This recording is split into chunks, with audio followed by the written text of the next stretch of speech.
I'm going to show you another major problem that I ran into with the BMW 17Ts. So just watch this, just know what you're getting into, know the risks, and I'll show you what this looks like so you can make your own decision. I wanted to show off some more of this quality. See these pins not locked in there very good. You can see it start to fall out of there.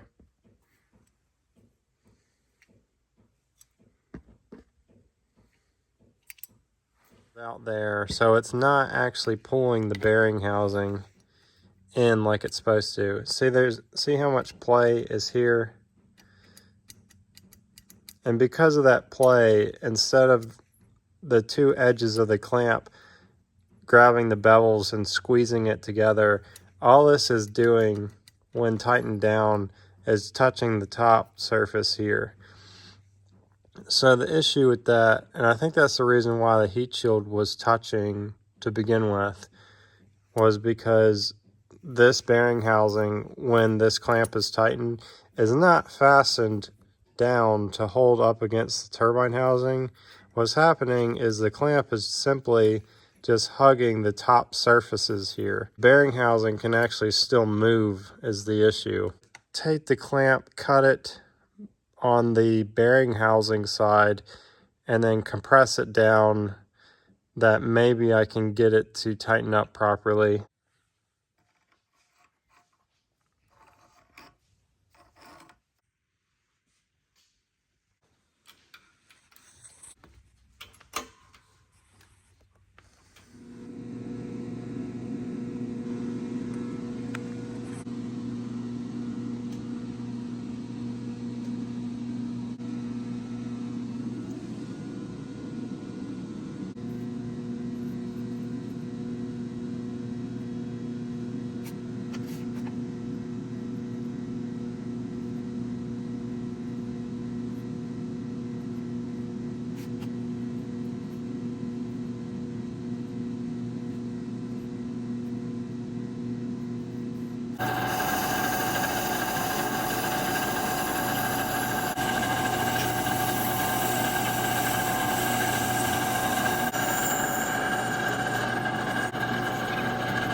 On this, you could see I did all the deburring on this housing, and just cutting down those sharp edges will help it last a lot longer. I went back and added some weld to these clamps too.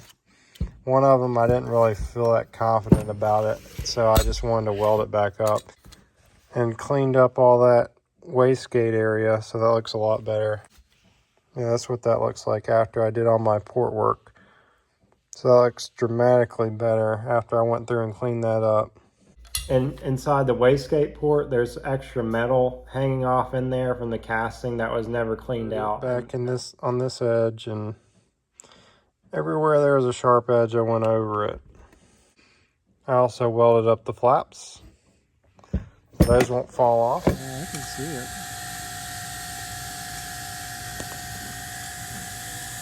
Just show the amount of play.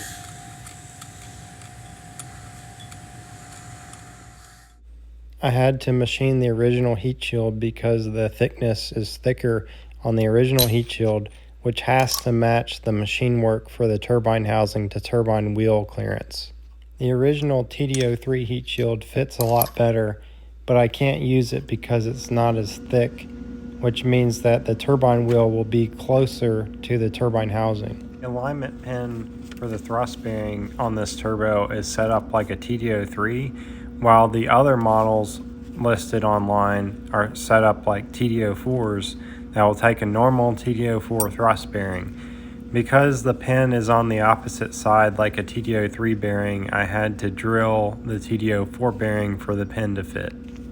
The journal bearings used in this set of turbos are also non-standard sizes on the inside and outside diameter, which means that the shaft sizes are also not normal, as well as the bearing housing sizes of that is not normal.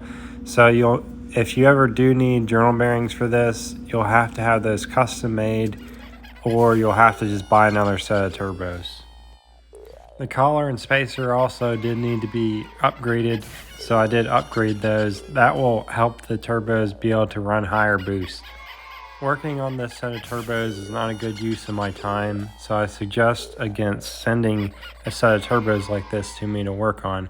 However, I think it is a good idea for me to try and see if I can come out with the parts to correct these, but it kind of almost makes sense just to never buy these in the first place. Tell me your thoughts in the comments section of what you think of these turbos and if you think they're worth fixing.